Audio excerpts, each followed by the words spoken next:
welcome everybody to this episode of CP Conversations. I'm your host, Nicole Luongo, and I've got a great show for you today. You're going to love my guest, Marie Dagenais-Lewis. She is a 27-year-old artist, a journalist, an award-winning broadcast director, a proud wife, and a vocal disability rights advocate who lives in the Blue Ridge Mountains, as she just was telling me about.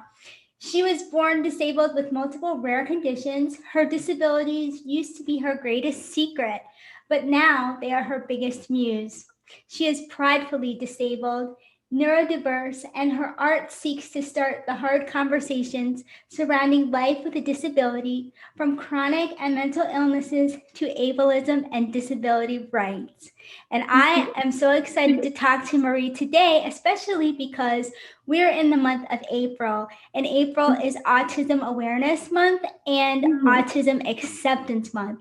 And Marie is going to talk to us about that. But before we get into that, Marie, I want you to tell us a little bit about growing up, because you have a rare bone disease. And I would like you to tell us all about that and what that experience has been like for you. Oh, yeah. First off, thank you so much for having me on the show. I'm so excited. I even took a shower for this. That's how big it was. I've been waiting for this for so long, so I can't wait. That makes two of us, by the way. Because that's when you know it's a big deal. If you can push through that, it's going to be a great day. And so, yeah, like you said, I was born with a rare genetic disorder. It's called Multiple Hereditary Exostoses. And so MHE for short. Its key symptom is bone tumors. So I have hundreds of bone tumors scattered throughout my body. I have bone defects, bowing of the bones, shortening of the bones, just a lot of bone things. But then also I have a heparin sulfate defect. And so that's actually one big part of my advocacy work, is pushing for the full extent of MHE to be known, because we're always told it's a bone disorder. But the reality is it's systemic. It affects every single part of your body. And so growing up, I had no idea that it did that. I just thought I had a bone disorder. And so I thought everything I lived with was normal because all I had was a bone disorder. And I mean, it was always hard because it's a bone disorder, I have tumors sticking out of my body. And growing up as a kid, they were a lot more deforming because my parents waited until I was older and my growth plates closed for me to have my first surgery. Wow. And so I had a tennis ball sticking out of my knee. I had almost another tennis ball in my thigh. They were everywhere and kids could see them. And so once it really became known that I was different, it was hard for me, because I felt like I was an alien, honestly. No one in my family had MHE. No one knew about MHE. I had no idea that anyone out there actually existed with MHE until I was probably 21, 22. What? And so, yeah, I only met the first person I ever met with MHE was on social media. And that was because back in 2016, I got so fed up with being treated like I was not doing enough at work by other people when I was doing so much. And so I exposed my disability on social media. And I talked about what it was like living with a double life.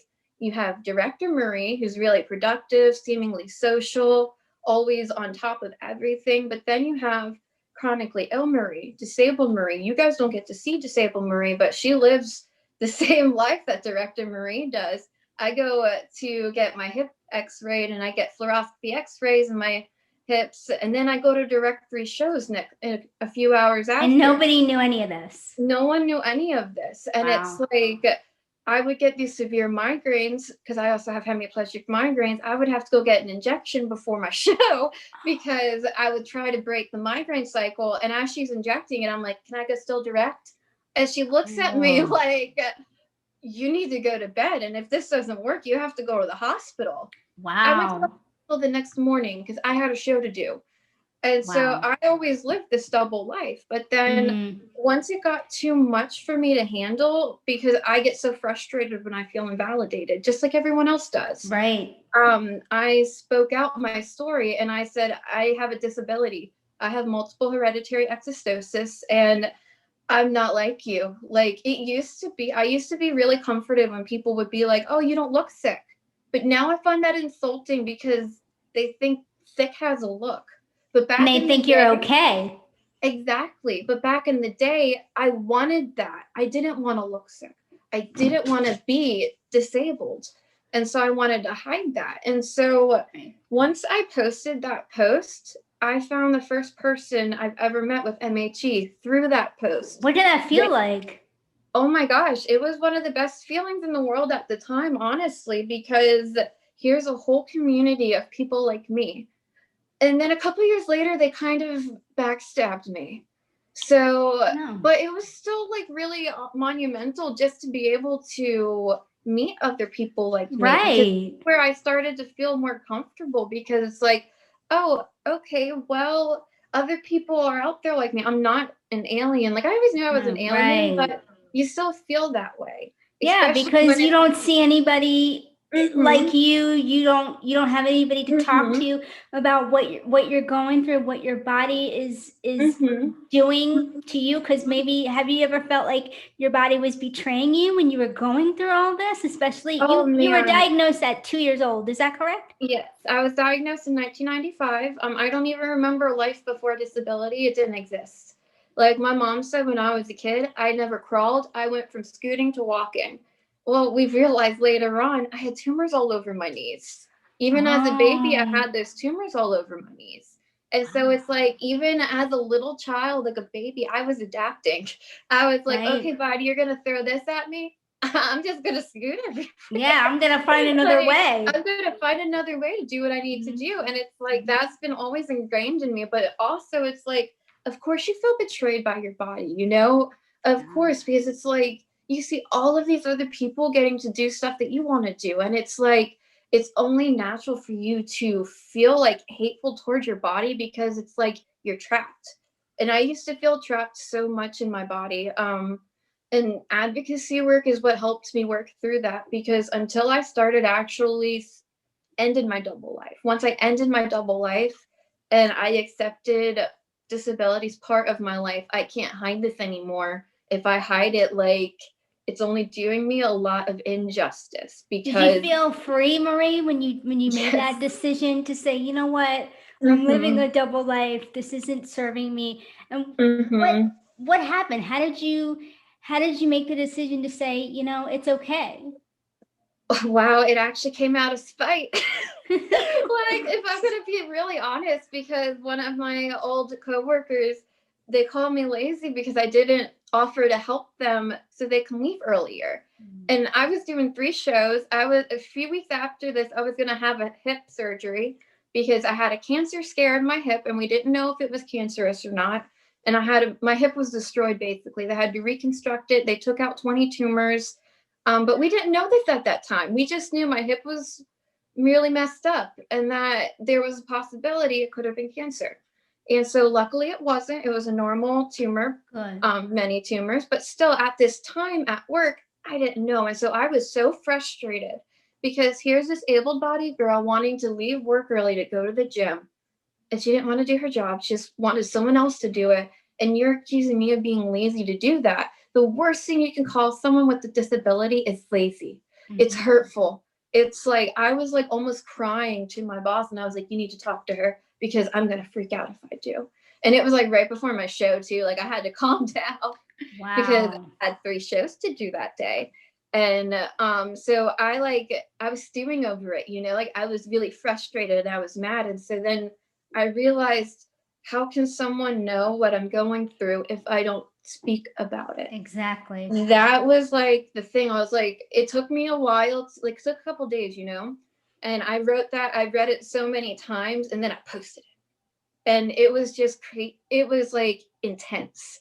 It was intense because I had people saying how they had no idea and how I was like a role model to them, and how like, because at the end of it, I always said like, my biggest goal in life is to be someone that someone with MHE can look up to and know that they're gonna, and like I want them to know they're gonna have a good life, you know. Having a chronic disability, it just is part of us. It doesn't dictate what we have to do. We only feel that way because of the ableist society. And the more and more and more that we start to unsubscribe to ableism and understand disability just comes with us, you know, it's like a package deal with me, you know. And what's the definition of ableism, Marie, for people who might not know what that is? Oh yeah, ableism is the systemic oppression towards someone with a medical condition. Because I've been trying to change some of the words I use because a lot of people aren't ready to identify as disabled.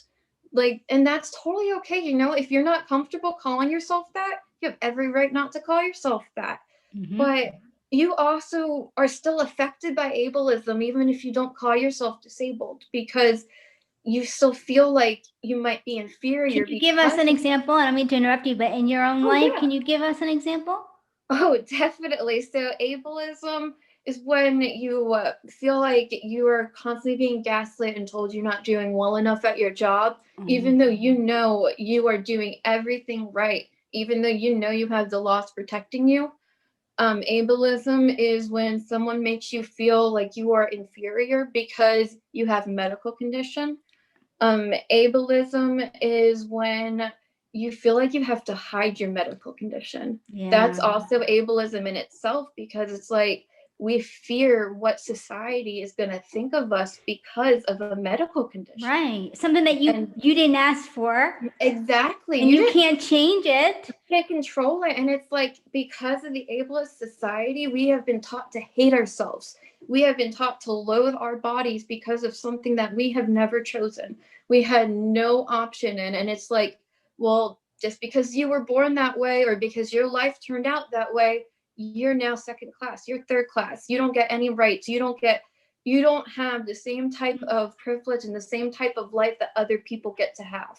Your pursuit of happiness, it doesn't happen. Your pursuit of justice and life and liberty, no, it's not for you. You can't have it. And it's like, it's not okay. Like, in my world that I want to live in, that's not okay. And it's like, we need more people to like start to just like know your medical diagnosis, whatever it is. Is it depression? Is it anxiety? Is it autism? Is it a physical thing? Is it whatever it is? Cerebral palsy, anything. Cerebral palsy, fibromyalgia, myalgic encephalomyelitis, Ehlers-Danlos syndrome. That doesn't make you weak. It doesn't make you anything less than anyone else. It just makes you you. Like, just makes you you. Because I know for a fact for me, because you lived your whole life disabled too. Like, can you imagine what your soul would be if you didn't live this way? You know, it's like, I feel like our disabilities has given us such a deep capacity for empathy and for compassion. Yes. And just for everything that I think the world needs more of. And it's like, especially right now. I wouldn't want to be, especially right now in this world. It's like, I think society needs the disabled. That's why it's been so dark, because we've been oppressed for so long, you know, like, you can only try so hard when the majority just wants you to not be there. And it's like, the laws on the books in America, they don't want us to be there, you know, like, there are still laws from 1927 that support eugenics. In 1985, they said that the disabled didn't get the full coverage of the Equal Protection Clause of the 14th Amendment. Wow. And in the early 2000s, they said parts of the ADA were unconstitutional because the Constitution doesn't require accommodations. And it's like, this stuff is common sense inclusion. It's like, but we don't even have the basic protection that other people have just because of a medical diagnosis. Right. And that right there, that's ableism. That's like the core of ableism, actually. What I love about you, Marie, is that you speak out. You want to share your story, and you always tell people, because Marie creates beautiful art, and I'm actually wearing one of her shirts that I bought from her store, and I encourage you to all go check her out. We'll have all the information in the show notes. But Marie tells people, you know, hey, this is what I believe, and you don't have to believe what I believe, but this is my truth, and I'm going to share it. And another thing that she shared with me recently, which I was just kind of like, whoa, what? She is neurodiverse. She's on the autism spectrum, and she just found that out last year. Oh, yeah. Like, because when it comes to autism and neurodiversity, because neurodiversity is so much more than just autism, too. Like ADHD, dyslexia. There's like a lot more conditions that fall with neurodiversity, but me personally, I'm just autistic. And what is important to know with that is like there's not one type of autism, you know, like, and especially with women, because they don't really tell you how autism can exhibit itself in women and how it can exhibit itself in people who are quote unquote high functioning. And it's like they only tell you like the meltdown type of people who are on the spectrum. And it's like autism has so many faces, it has so many experiences. And for myself, I learned a couple years ago that autism was actually connected to multiple hereditary exostosis. It's actually Wow. to that. That's And so, fascinating. and like I always wondered, because I always had such a hard time socializing. Like I could talk to anyone about disability rights. You just put me in front of a microphone, doesn't matter how many people are there, I can talk one-on-one about to someone who isn't disabled and who doesn't really vibe with the same stuff I do. It's so hard. Like I would have to give myself pep talks whenever I would go to one of my old producers just to make a change in the show. And like it wasn't even like I was going to go talk. It was just like I had to tell her what to do. But it's socializing has just been something that's been so hard for me. I can't make friends. I can't keep friends, and I can't trust people, you know, and it's like so many things have just been hard. And I always thought maybe it's because, you know, MH is connected to autism, maybe. And I was always told, oh no, you're not that, because, you know, I became a broadcast director at the age of 19. I graduated valedictorian of my high school. A year later, I already had an associate's degree and a full-time directing job. That's So I awesome. was like, it's awesome, but it also made the doctors miss a lot because I was high functioning. Because you were I high was functioning. extremely high functioning. Doctors can't treat people like that. Like they had no idea when I was in a manic episode. They had no idea that I was neurodiverse. It took me like having a massive burnout and like my life like kind of crashing last year for me to actually know I was neurodiverse. Wow. And learning that I was neurodiverse, it was a game changer. Like I remember my friend, she is an autism advocate, and that's how I really learned about it, through her, because she lives it firsthand too. She has autism. And she told me, like, we were having conversation. I was like, I really think I might actually be neurodiverse. And she's like, oh, good. I don't have to tell you. Because it's always so awkward when I have to tell people and they had no idea. And like, it just like that opened the door to so much self-acceptance. Because for me, I always beat myself up about my anxiety. And it's like, I used to be social when I drank alcohol, but I'm 4 years sober now. Like, I don't have, Congratulations. thank you. But it's like, I also don't have that way to be social anymore because I don't drink. So it's like when I got sober, oh my God, like it was so bad. Everything And was there. yeah, and it's like I made myself feel really guilty a lot. I would beat myself up for not having friends, for not talking to people, for not socializing, for being so awkward. And then I found out I was neurodiverse. And it was like a godsend to me because it's just who I am. You know, it's just Yeah. me. It's okay. And if Yeah. someone has a problem with who I am, then that means they're not supposed to be in my life in the first place. Good And point. that's just been a game changer because my husband, he's neurodiverse as well. He accepts every part of me. And it's just great, you know, like I've never had that in my life before. That's And beautiful. like when you're neurodiverse and when you're disabled, you're often victimized in a lot of things because you're not comfortable with yourself. Yeah. And that you're always like it's life changing to actually be able to embrace who you are. Yeah. And to start to know that you never deserved any of that trauma, like you never deserved anything you went through that hurt you. We're people too.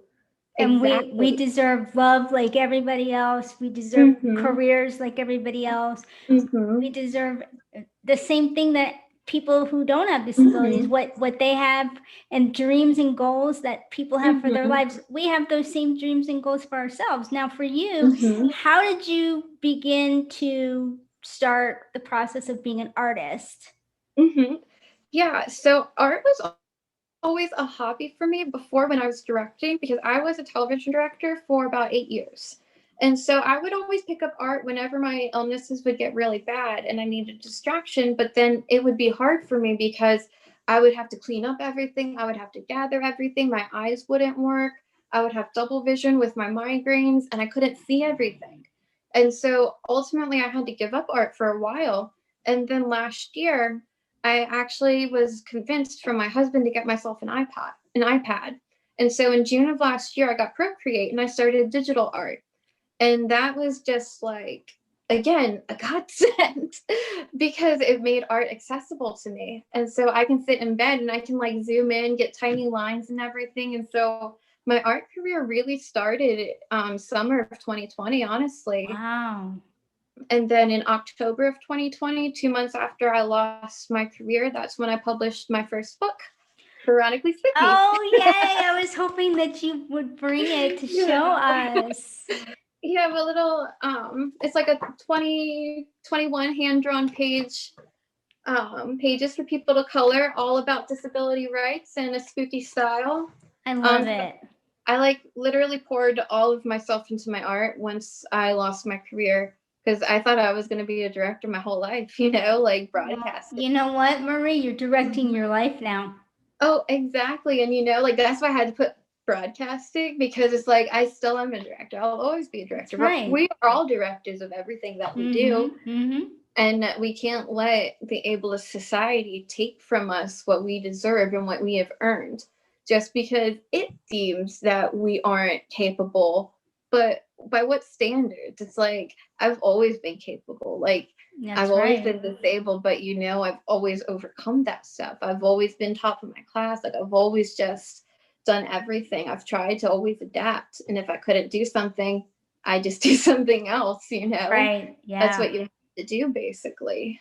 And how does advocacy fit into all this? I feel like what I know of you, that it's really helped you deal with a lot of things. And not only that, you are so inspirational just with your artwork alone, because I can't even draw like stick figures. That's it, right? So it's one thing to be an artist and it's one thing to be you are a talented artist. Oh, thank you so much. Like it's really funny because I've been I never took art classes. Like I never even thought I was a good artist until I started drawing last year.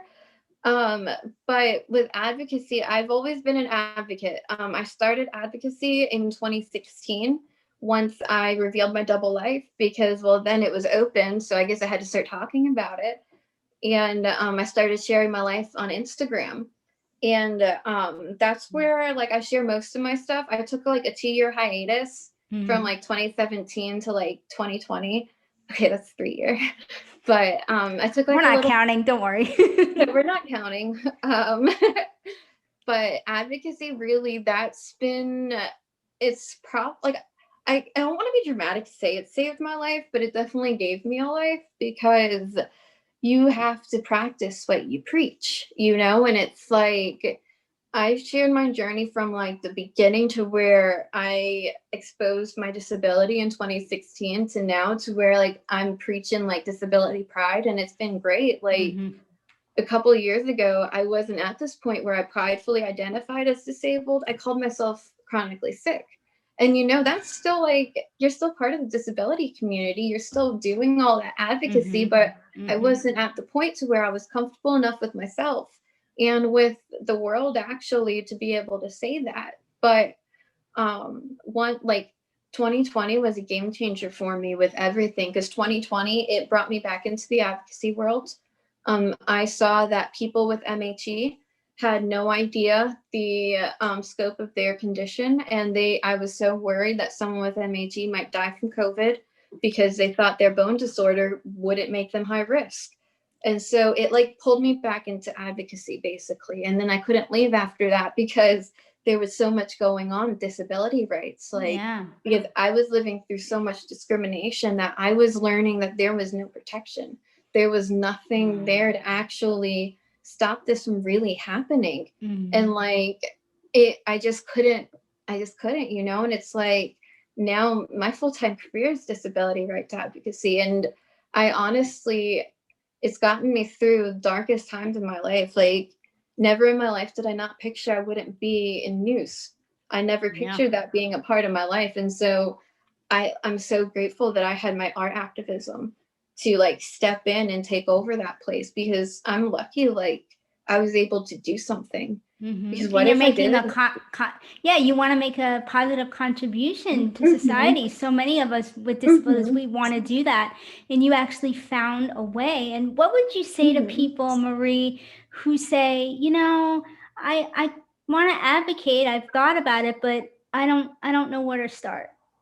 Oh, it's so easy to start. All you have to do is share your story. Tell us about yourself. Tell us about the conditions you live with. How'd your day go? Did you find something that was like really annoying, that was ableist?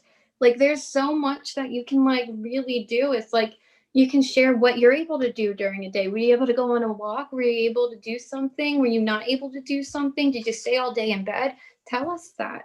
Yeah. Like advocacy work is the most personal thing in the world to me. Like there's not one way to be an advocate. That's what I was just going to say. I always tell people that there's no formula for it. Like Marie is an example of, she's using her art.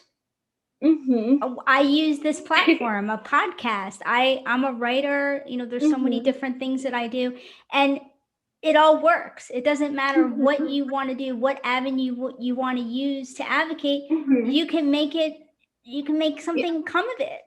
And not only that, though, you can also advocate for what you want to do too. Because like I got a lot of I'd say a little negativity when I started just advocating solely about ableism, because no one really did it at that time, I guess. I don't know, just there was a lot of friction for a while. And I'm loving seeing ableism being talked about. I'm loving disability pride coming. And so like it makes me happy that finally came. But it's like, again, there's no one way to advocate. So whatever you want to advocate that's personal to your life, you're the best person that can do that, because only you live your life. You're 1 in 7.5 billion.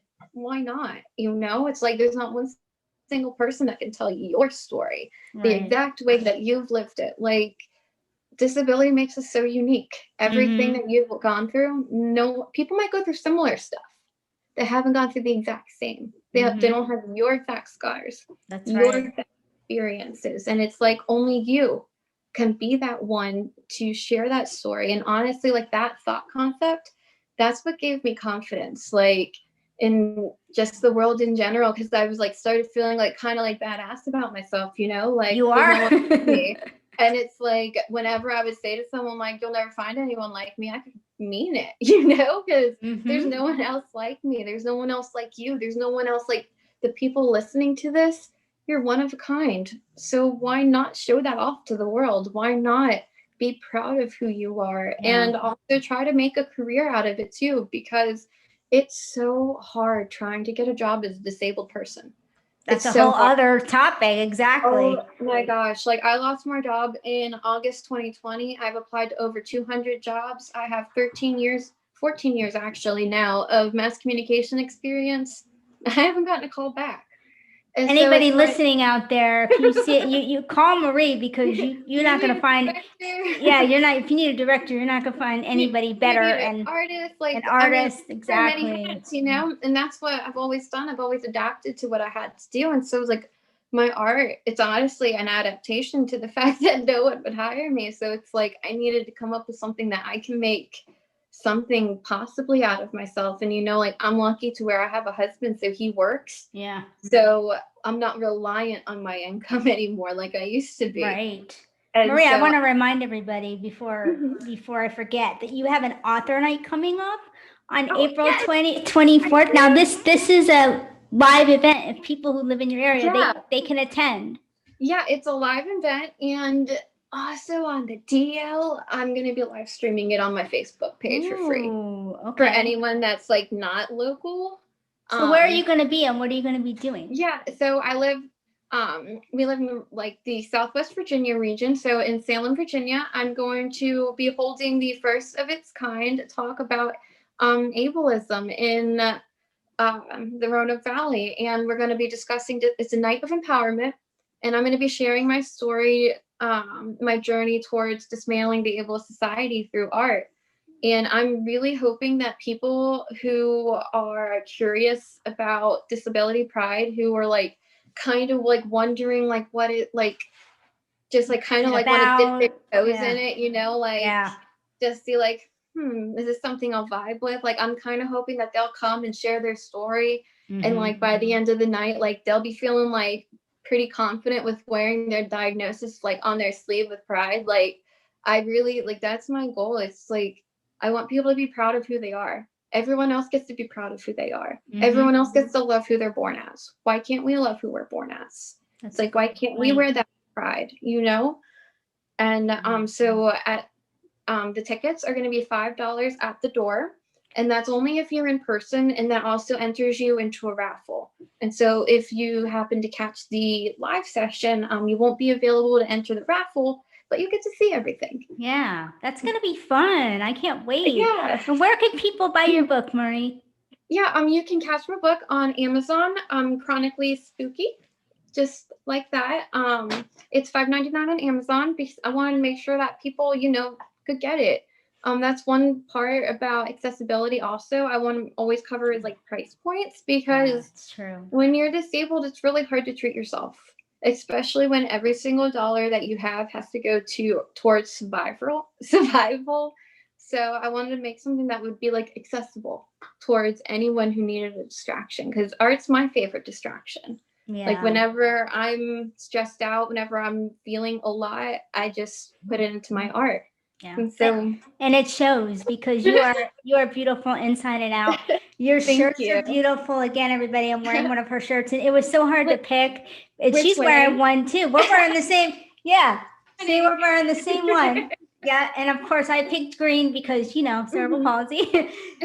She just has so many different designs. They're all beautiful. And I was so happy that you were able to join me today. And everybody, so follow Marie. I think she'll tell us where we can find her. Instagram, I think, is her most favorite platform. Is that right? Yep. I do everything on Instagram. You can find me r.a.r.e.advoc8. So Rare Advocate. And then you can also find me on Facebook. It's Art Activism by Marie DL. And also my website is chronicallyspooky.com. And that's fairly new, right? You just created that. Yep, just did that this week, actually, because I'm so proud of you. So proud of you. Thank you. Well, thank you for joining me. Oh yeah, it's sort of, but it's great that it's out there, and we'll put everything in the show notes so everybody can find you in your book. Yeah. And it was just a fabulous discussion. We could have kept talking for hours because you are so intelligent. What I like to say about Marie is smart, and she's sassy. You know, she'll put her opinions out there. She says what she feels, and that's okay. And she knows that not everyone's going to have the same opinion. She doesn't care about that. She just wants to help people, and she does it in so many different ways, through her art, through her expression, and just by being herself, because that's the only people that we can be, is who we are. Why would you want to be anyone else when there's only one of you? Like, come on, you can be anything. Like, you can make yourself anything. You can do whatever you want to do. No one has the right to tell you that you can't do something, and no one has the right to tell you that you can't feel a certain way and that you can't be a certain thing. Yes. Only you have power over your body and your soul, and only you get to decide what you are. And disability is beautiful, right? So everybody... it really is. Like, I've never met a more beautiful soul than one that's disabled, let me tell you. Well, that's a great place to end it, because you're, like I said, you're beautiful inside and out. Your artwork is beautiful. And I'm so glad that we became friends, and that I was able to introduce you to everybody. And so I want to tell everybody that they need to check out your book, buy a copy, and then when you get your copy, please post it and tag Marie, because I know that she'll love to see everybody. It'll make my day. It'll make her day. And also, if you're interested in the Cerebral Palsy Conference, just follow the links that are going to be coming on your screen to learn more about what we do, and Marie's information will be on the screen too. It was great talking to you today, Marie. Oh, it's so great talking to you too. Got to do it again. Just let me know. Absolutely. Bye. Bye.